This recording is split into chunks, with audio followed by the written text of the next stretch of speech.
প্রথমত হলো এটা আমাদের একটা রোমান্টিক সং, যেটা একটু ফাস্ট বিটের, এবং আমাদের যে কোরিওগ্রাফার ছিলেন তার প্রথম থেকেই তার ব্রিফটা ছিল আমাদের একটা কালারফুল জিনিস করতে হবে। এই কালারফুল জিনিসটা করতে গিয়ে আমাদের হয় কি, আমরা সবসময় কপি করতে পছন্দ করি, মানে কারো ইন্সপায়ার তো অবশ্যই আছে কিন্তু কপি হয়ে যায়।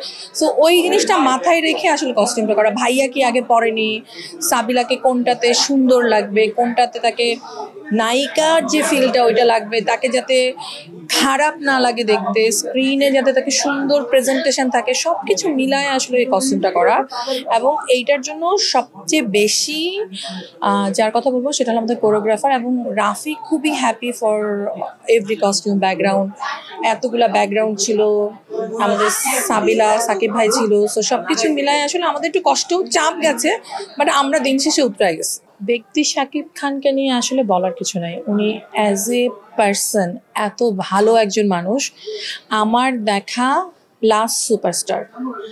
একজন সুপারস্টারের যেরকম হওয়া উচিত, যেমন বিনয়ী হওয়া উচিত, যেমন সুন্দর হওয়া উচিত, যত ভালো হওয়া উচিত, মানুষকে রেসপেক্ট করা উচিত, ছোটদেরকে আদর করা উচিত, সব কিছু ওনার মধ্যে আছে। এবং আমি ওনার সাথে কাজ করে রিয়েলি অনেক হ্যাপি, এবং আমি ওনার মতো একজন মানুষের সাথে সান্নিধ্য পেয়েছি। এটা আমার জীবনের জন্য একটা অনেক বড় পাওয়া। চরিত্র এবং ডিরেক্টর কি বলছে, আসলে সে কিভাবে দেখতে চায়, এই দুইটার সমন্বয় যখন হয় তখনই আসলে জিনিসটা দুর্দান্ত হয়। কারণ আমার একার চাওয়া বা সাকিব ভাইয়ের একার চাওয়া বা ডিরেক্টরের একার চাওয়া নিয়ে হয় না, এটা পুরোটা টিম আসলে ক্যারেক্টারটা কেমন দেখছে, ক্যারেক্টারাইজেশনটা কেমন হচ্ছে, আমাদের কালার স্কিমটা কেমন হচ্ছে, আমরা আসলে কি গ্রেড করব, সবকিছু মিলায় আসলে জিনিসটা হয়।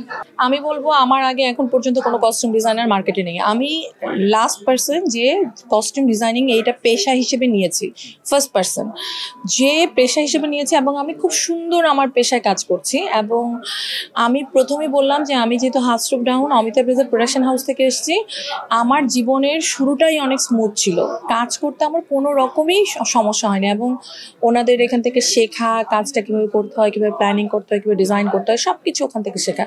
সো আর আমার এখন পর্যন্ত আমি মনে হয় 22 বছর ধরে অ্যাজ এ কস্টিউম ডিজাইনার হিসেবে কাজ করি। এবং আমার সত্যি কথা বলতে একটা মেয়ের জন্য যে কোনো চ্যালেঞ্জই আসলে চ্যালেঞ্জ, কারণ তার বাচ্চা থাকে, তার হাজবেন্ড থাকে, তার সংসার থাকে, সব কিছু মিলিয়ে আসলে আমাকে কাজ করতে হয়।